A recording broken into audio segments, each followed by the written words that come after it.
Hello dear students, welcome to chemistry with Manish Soni YouTube channel. तो आज से हमने अपनी जो ऑनलाइन टेस्ट सीरीज है उसको शुरू कर दिया है और इस टेस्ट सीरीज का जो पहला टेस्ट है वो आज आपने दिया।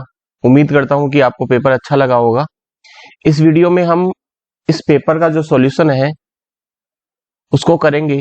तो देखिएगा, ये जो टेस्ट सीरीज है ये आपके लिए बहुत उपयोगी साबित होगी यदि आप इस टेस्ट सीरीज को ईमानदारी से अटेम्प्ट करते हो। तो चलिएगा शुरुआत करते हैं इस टेस्ट के सॉल्यूशन की। तो देखिएगा, जो पहला क्वेश्चन था, पहली बात तो मैं आपको बता दूं, जैसा कि आपने देख लिया होगा कि टोटल मैंने 15 क्वेश्चंस इस चैप्टर में इस टेस्ट में डाले थे और प्रत्येक क्वेश्चन कितने अंक का था? 1 अंक का था। तो हम बात करते हैं सबसे पहले क्वेश्चन नंबर 1 की। एफसीसी की संकुलन दक्षता कितनी होती है? क्वेश्चन नंबर 1 था, एफसीसी की संकुलन दक्षता कितनी होती है? तो देखिएगा, मैंने आपको बताया था कि जो एकक कोशिकाएं होती है उनमें एससीसी की संकुलन दक्षता होती है 52.4%, बीसीसी की होती है 68% और एफसीसी की होती है 74%। तो इस प्रश्न का सही उत्तर हो जाएगा सी। तो याद कर लीजिएगा, एफसीसी की संकुलन दक्षता कितनी होती है? 74% होती है। चलिएगा, अब हम बात करेंगे अगले क्वेश्चन की। क्वेश्चन नंबर 2 देखिएगा। क्वेश्चन नंबर 2 है, फ्रैंकल दोष से क्रिस्टल के घनत्व पर क्या प्रभाव पड़ता है? फ्रैंकल दोष से क्रिस्टल के घनत्व पर क्या प्रभाव पड़ता है? तो आपने पढ़ा होगा कि फ्रैंकल दोष जो होता है उससे क्रिस्टल का घनत्व क्या होता है? अपरिवर्तित रहता है। फ्रैंकल दोष से क्रिस्टल का घनत्व क्या रहता है? अपरिवर्तित रहता है। श्योटकी दोष से क्रिस्टल के घनत्व में कमी आती है, जबकि फ्रैंकल दोष से क्रिस्टल का घनत्व क्या रहता है? अपरिवर्तित रहता है। तो इस प्रश्न का सही उत्तर हो जाएगा सी। तो आपने जो क्वेश्चन के आंसर लगाए हैं अपनी कॉपी में नोट किए हैं, तो आप उनको चेक कर लीजिएगा और बताइएगा कि आपके कितने मार्क्स आपको प्राप्त हुए। और सभी अपने मार्क्स टेलीग्राम चैनल के ऊपर ईमानदारी से शेयर करेंगे ताकि मैं ये बता पाऊं कि इस टेस्ट में किसकी कौन सी रैंक आई है। चलिएगा, अब हम बात करते हैं। तो बताइएगा, क्वेश्चन नंबर 2 का आंसर क्या हो जाएगा? क्वेश्चन नंबर 2 का आंसर हो जाएगा सी। फ्रैंकल दोष से क्रिस्टल का घनत्व क्या रहता है? अपरिवर्तित रहता है। जबकि पहले क्वेश्चन का आंसर क्या है? इसका भी सी है, 74%। CaCl यानी सीजियम क्लोराइड में पाए जाने वाले दोष का नाम है। सीजियम क्लोराइड में कौन सा दोष पाया जाता है? तो याद करिएगा बच्चों, सीजियम क्लोराइड जो होता है उसमें श्योटकी दोष पाया जाता है। सीजियम क्लोराइड में कौन सा दोष पाया जाता है? श्योटकी दोष पाया जाता है। याद कर लीजिएगा, सीजियम क्लोराइड जो होता है उसमें कौन सा दोष पाया जाता है? श्योटकी दोष पाया जाता है। इसके अलावा श्योटकी दोष किस में होता है? सोडियम क्लोराइड में होता है। सोडियम क्लोराइड में होता है। इसके अलावा श्योटकी दोष पोटेशियम क्लोराइड में होता है। किस में होता है? पोटेशियम क्लोराइड में होता है। इसके अलावा सीजियम क्लोराइड में होता है। इसके अलावा AgBr में होता है। किसमें होता है बच्चों? AgBr में होता है। तो याद रखिएगा, सीजियम क्लोराइड में कौन सा दोष पाया जाता है? श्योटकी दोष पाया जाता है। क्वेश्चन नंबर 4 देखिएगा।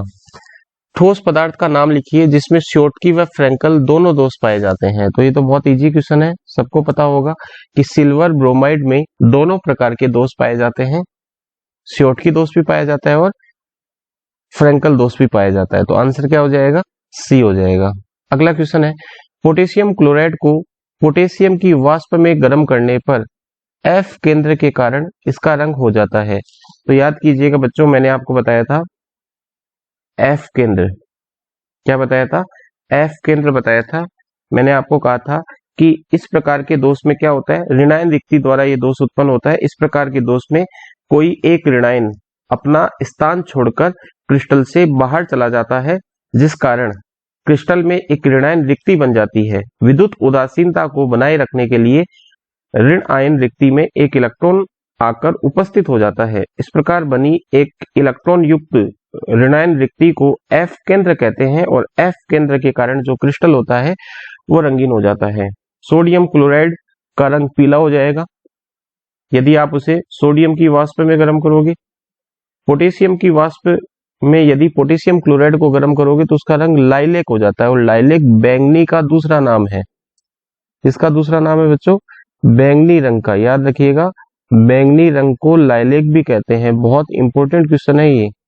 बैंगनी जो रंग होता है उसको क्या कहा जाता है? लाइलेक भी कहा जाता है। बैंगनी रंग को लाइलेक भी कहा जाता है। इसी प्रकार लिथियम क्लोराइड जो होता है उसे लिथियम की वाष्प में यदि गर्म करें तो उसका रंग कैसा हो जाएगा? गुलाबी हो जाएगा। चलिएगा इसके बाद में हम बात करते हैं क्वेश्चन नंबर 6 की। क्वेश्चन नंबर 6 की बात करते हैं। क्वेश्चन नंबर 6 है त्रिसमन्ताक्ष क्रिस्टल तंत्र के पैरामीटर लिखिए। त्रिसमन्ताक्ष क्रिस्टल तंत्र के क्या लिखिए? पैरामीटर। तो याद है तो आपको मैंने बताया था कि क्रिस्टल तंत्र 7 प्रकार के होते हैं। क्रिस्टल तंत्र कितने प्रकार के होते हैं? 7 प्रकार के।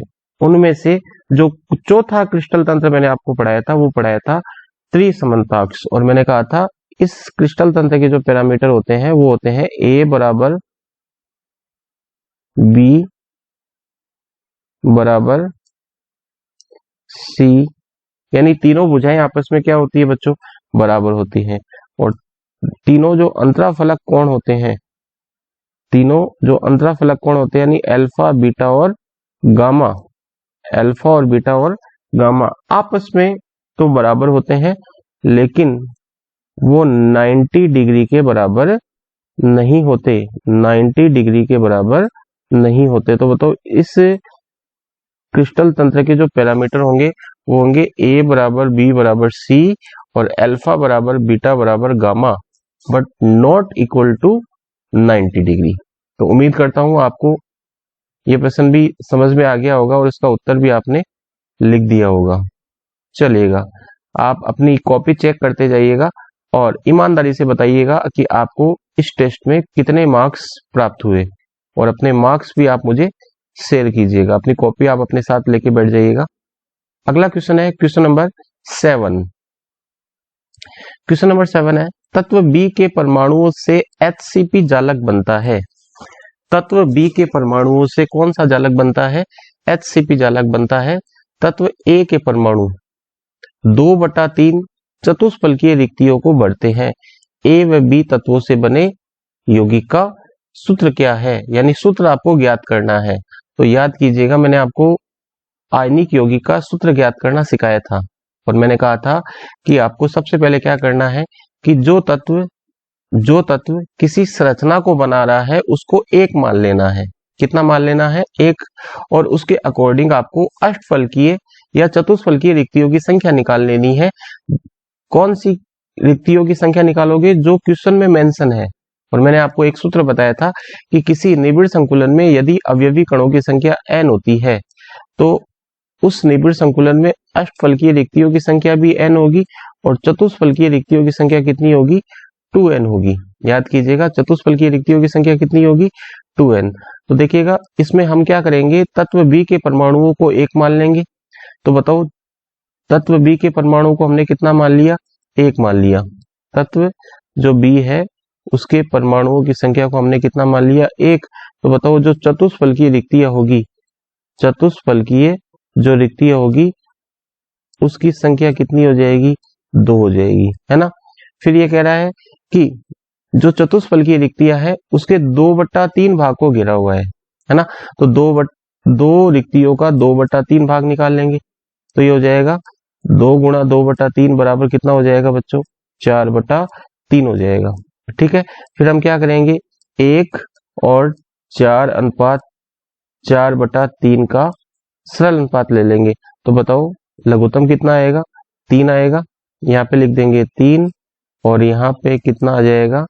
ये अनुपात लगा दिया, 3 में 3 का भाग दोगे 1 आएगा और ये 4, यानी सूत्र आ जाएगा A3B4 याद कीजिएगा। और ये जो क्वेश्चन है मेरे जो नोट्स हैं उसके अंदर भी आपको मिल जाएगा। मैं एक बार आपको दिखा देता हूं। देखो इस PDF में मैंने इसको नीचे डाल दिया है। ये देखिएगा, ये रहा क्वेश्चन है, तत्व बी के परमाणु से एचसीपी चालक बनता है, तत्व ए के परमाणु 2/3 चतुष्फलकीय रिक्तियों को बढ़ते हैं, ए व बी तत्वों से बनने वाले यौगिक का सूत्र ज्ञात करो। तो जो तत्व किसी संरचना को बना रहा है उसको मान लेना है, कितना, एक मान लेना है।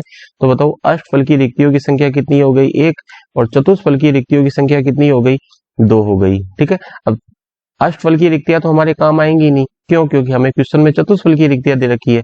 तो कुल चतुष्फलकीय रिक्तियों का 2/3 भाग ए तत्व के परमाणु के द्वारा भरा है, अतः ए तत्व के परमाणु की संख्या हो जाएगी 2 × 2/3 यानी 4/3, और 4/3 का हम सरल अनुपात निकालेंगे तो A4B3 आएगा। क्या आएगा, A4B3 आएगा। तो इस प्रश्न का सही उत्तर, सॉरी मैंने उल्टा कर दिया, ये 4/3 इधर करें और 1/3 इधर करें, है ना, क्योंकि जो 4/3 है वो ए की संख्या आएगी और बी की संख्या हमने कितनी मानी है, 1, तो आंसर आएगा A4B3। ठीक है, ये पीडीएफ भी मैं आपको अवेलेबल करवा दूंगा जिसमें मैंने कुछ क्वेश्चंस के आंसर नीचे डाल दिए हैं, तो क्वेश्चन आपके समझ में आ गया होगा। इसके बाद में अगला जो क्वेश्चन है उसको हम देखते हैं। क्वेश्चन है, जेडेनो को गर्म करने पर इसका रंग पीला क्यों हो जाता है। तो देखिएगा, जेडेनो को गर्म करने पर इसका पीला रंग क्यों हो जाता है, आपको याद रखना है धातु आधिक्य दोष के कारण, और धातु आधिक्य दोष भी कौन सा, अंतराकाशी स्थान में अतिरिक्त धनायन की उपस्थिति के कारण, अंतराकाशी स्थान में अतिरिक्त धनायन की उपस्थिति के कारण। ठीक है, समझ में आ गया होगा। आप एक बार नोट्स में इस क्वेश्चन का आंसर देख लीजिएगा, थोड़ी मेहनत भी करो, नोट्स भी खोल के देखो भैया, वीडियो नहीं देखा है तो वीडियो देखो। यदि आपने इस क्वेश्चन का आंसर सही किया तो बहुत बहुत आपको बधाई, बहुत अच्छी बात है। चलिएगा क्वेश्चन नंबर 9 देखिएगा, ग्रेफाइट अन्य नेटवर्क ठोसों से किस प्रकार भिन्न है। देखिएगा, जो नेटवर्क ठोस होते हैं वो विद्युत के कुचालक होते हैं, जो नेटवर्क ठोस होते हैं वो विद्युत के क्या होते हैं, कुचालक, लेकिन ग्रेफाइट जो होता है वो मुक्त इलेक्ट्रॉन की उपस्थिति का कारण विद्युत के सुचालक होते हैं। नेटवर्क ठोस जो होते हैं वो विद्युत के कुचालक होते हैं, लेकिन ग्रेफाइट जो होता है वो मुक्त इलेक्ट्रॉन की उपस्थिति के कारण विद्युत के सुचालक होते हैं। विद्युत के क्या होते हैं, सुचालक। याद रखिएगा, ग्रेफाइट जो होता है वो विद्युत का सुचालक होता है, किसकी उपस्थिति के कारण, मुक्त इलेक्ट्रॉन की उपस्थिति के कारण। तो ग्रेफाइट किस प्रकार से भिन्न हो गया कि ग्रेफाइट तो विद्युत का सुचालक हो गया और अन्य नेटवर्क ठोस क्या होते हैं, विद्युत के कुचालक होते हैं। अगला क्वेश्चन देखिएगा, क्वेश्चन नंबर 11, आयनिक ठोस ठोस अवस्था में विद्युत के कुचालक और जलीय विलयन में विद्युत के सुचालक क्यों होते हैं। तो देखिएगा, आयनिक ठोस जो होते हैं वो ठोस अवस्था में आयनों का निर्माण नहीं करते, आयनिक ठोस ठोस अवस्था में मुक्त आयन नहीं बनाते, लेकिन जलीय विलयन में मुक्त आयनों का क्या करते हैं, निर्माण करते हैं। आयनिक ठोस ठोस अवस्था में मुक्त आयन नहीं बनाते, लेकिन जलीय विलयन में विद्युत के सुचालक होते हैं, क्योंकि जलीय विलयन में उनमें मुक्त आयन क्या हो जाते हैं, उपस्थित हो जाते हैं। तो याद रखिएगा, ठोस अवस्था में विद्युत के कुचालक होंगे क्योंकि इनमें मुक्त आयन नहीं पाए जाते ठोस अवस्था में, लेकिन जलीय विलयन में इनमें क्या पाए जाते हैं, मुक्त आयन पाए जाते हैं। तो इस क्वेश्चन का आंसर आपने क्या लिखा उसके अकॉर्डिंग आपको 1 नंबर देना है। यदि आपने सही लिखा है तो 1 नंबर दे दीजिएगा और गलत लिखा है तो आप उसमें 1 नंबर काट लीजिएगा। ठीक है, ईमानदारी से एकदम आपको नंबर देके मुझे बताने हैं कि किसके कितने नंबर आए। फलक केंद्रित घनीय एकक कोष्टिका को परिभाषित कीजिए। तो फलक केंद्रित घनीय एकक कोष्टिका वह एकक कोष्टिका होती है जिसमें अवयवी कण प्रत्येक कोने के अतिरिक्त, जैसे मैंने ये एकक कोष्टिका बनाई, इस एकक कोष्टिका में जो अवयवी कण होंगे वो कोनों पर तो होंगे ही, ये देखिएगा कोनों पर होंगे, और कोनों के अतिरिक्त प्रत्येक फलक के केंद्र बिंदु पर देखिएगा, एक यहाँ पर, एक यहाँ पर, एक यहाँ पर, एक यहाँ पर, एक यहाँ पर और एक यहाँ पर, 6 फलक होते हैं। तो 6 फलक के केंद्र बिंदुओं पर भी अवयवी कण उपस्थित होते हैं। तो ये कौन सी एकक कोष्टिका है, फलक केंद्रित घनीय एकक कोष्टिका। अगला क्वेश्चन, किसी एक ऐसे ठोस पदार्थ का उदाहरण लिखिए जो क्रिस्टलीय होते हुए भी समदेशिकता दर्शाता है। देखिएगा, जो क्रिस्टलीय ठोस होते हैं वो विषमदेशिक होते हैं, लेकिन घनीय संरचना वाले क्रिस्टलीय ठोसों को छोड़कर, याद कीजिएगा मैंने आपको बताया था कि क्रिस्टलीय ठोस जो होते हैं वो विषमदेशिक होते हैं, लेकिन कौन सी संरचना वाले क्रिस्टलीय ठोसों को छोड़कर घनीय संरचना वाले क्रिस्टलीय ठोसों को छोड़कर वो घनीय संरचना होती है सोडियम क्लोराइड की, है ना। इसका आंसर क्या हो जाएगा, सोडियम क्लोराइड हो जाएगा, NaCl हो जाएगा। उम्मीद करता हूं आपको ये प्रश्न समझ में आ गया होगा इसका उत्तर। तो आप देख लीजिएगा आपने सही किया है या गलत किया। अगर आपने NaCl लिखा है तो आपका आंसर सही होगा। चलिएगा, दीर्घ परासी व्यवस्था क्या होती है, दीर्घ परासी व्यवस्था क्या होती है। देखिएगा, दीर्घ परासी व्यवस्था वह व्यवस्था होती है जिसमें अवयवीकरण की जो सुव्यवस्था है वो दीर्घ दूरियों तक पाई जाए। अवयवीकरण की जो सुव्यवस्था है वो कौन सी दूरियों तक पाई जाए, दीर्घ दूरियों तक। दीर्घ परासी व्यवस्था मैंने आपको याद कीजिएगा पढ़ाई थी। दीर्घ परासी व्यवस्था में मैंने आपको बताया था कि वह व्यवस्था जिसमें अवयवी कणों की व्यवस्था का पैटर्न नियमित होता है, वह व्यवस्था जिसमें अवयवी कणों की व्यवस्था का पैटर्न नियमित होता है, यानी उन कणों की व्यवस्था सुव्यवस्था होती है और इस सुव्यवस्था की संपूर्ण क्रिस्टल में दीर्घ दूरियों तक बार बार क्या होती है, पुनरावृत्ति होती है। दीर्घ दूरियों तक बार बार क्या होती है, पुनरावृत्ति। तो इसका आंसर क्या होगा, वह व्यवस्था जिसमें अवयवी कणों की व्यवस्था का पैटर्न नियमित होता है तथा जिसकी संपूर्ण क्रिस्टल में दीर्घ दूरियों तक बार बार पुनरावृत्ति होती है, दीर्घ परासी व्यवस्था कहलाती है। अगला क्वेश्चन है, फलक केंद्रित घनीय निबिड़ संकुलन का चित्र बनाइए। तो ये देखिएगा मैंने चित्र यहाँ पे बना दिया है। यदि आपको चित्र कुछ इस प्रकार का दिखाई दे रहा है अपनी कॉपी में, आपने अगर इस प्रकार का बनाया है, सबसे नीचे षटकोण होगा, फिर एक त्रिभुज होगा, फिर एक त्रिभुज होगा उल्टा होगा और फिर वापस से षटकोण होगा, और इस प्रकार की व्यवस्था को हम कहेंगे ABCA। इस डायग्राम को आप देख लीजिएगा। मैं आपको इस क्वेश्चन पेपर का जो सॉल्यूशन है उसमें जो मेन क्वेश्चन है उनका मैंने आंसर लिखे हैं, तो इसकी PDF मैं टेलीग्राम ग्रुप में डाल दूंगा, तो आप इस डायग्राम को चेक कर लीजिएगा। डिटेल में मैंने आपको इसको पढ़ा दिया, वीडियो देख सकते हैं संबंधित। चलिएगा, अगला क्वेश्चन है, एकक कोष्टिका का घनत्व ज्ञात करने का सूत्र लिखिए। तो देखिएगा, एकक कोष्टिका का घनत्व ज्ञात करने का सूत्र ये रहा, D बराबर Z गुणा M बटा Na into A cube. Z गुणा M बटा Na इंटू A क्यूब ग्राम पर सेंटीमीटर क्यूब। तो ये था क्वेश्चन नंबर टेस्ट नंबर 1 का सॉल्यूशन। आपने इस टेस्ट को उम्मीद करता हूं कि ईमानदारी से दिया होगा, और अब आप मुझे ईमानदारी से अपने मार्क्स बताएंगे कि किस बच्चे के कितने मार्क्स आए, है ना। एकदम ईमानदारी से बताने हैं, बिल्कुल भी आपको बेईमानी नहीं करनी है, ताकि मैं ये बता पाऊं कि किस बच्चे के कौन सी रैंक आई है। तो रैंक वाइज मैं आपको बता पाऊंगा यदि आप मुझे जल्दी से जल्दी अपने मार्क्स बता देंगे। चलिएगा, एक बात मैं आपको और बता देता हूं कि कल जो टेस्ट होगा वो विलियन वाले पार्ट का होगा। तो आप चैप्टर नंबर 2 तैयार कीजिएगा, चैप्टर नंबर 2 तैयार कीजिएगा। चैप्टर का नाम विलियन है और केवल आपको वो वाला पोर्शन ही तैयार करना है जो आपके सिलेबस में है, ठीक है। तो आप चैप्टर नंबर 2 तैयार कीजिएगा। इसी प्रकार से हम 15 क्वेश्चन उसके अंदर डालेंगे और आपको उसका टेस्ट देके बताना है कि आपके कितने मार्क्स आए। चलिएगा, मिलते हैं कल वापस से एक बार, तब तक के लिए धन्यवाद। जय हिंद, जय भारत।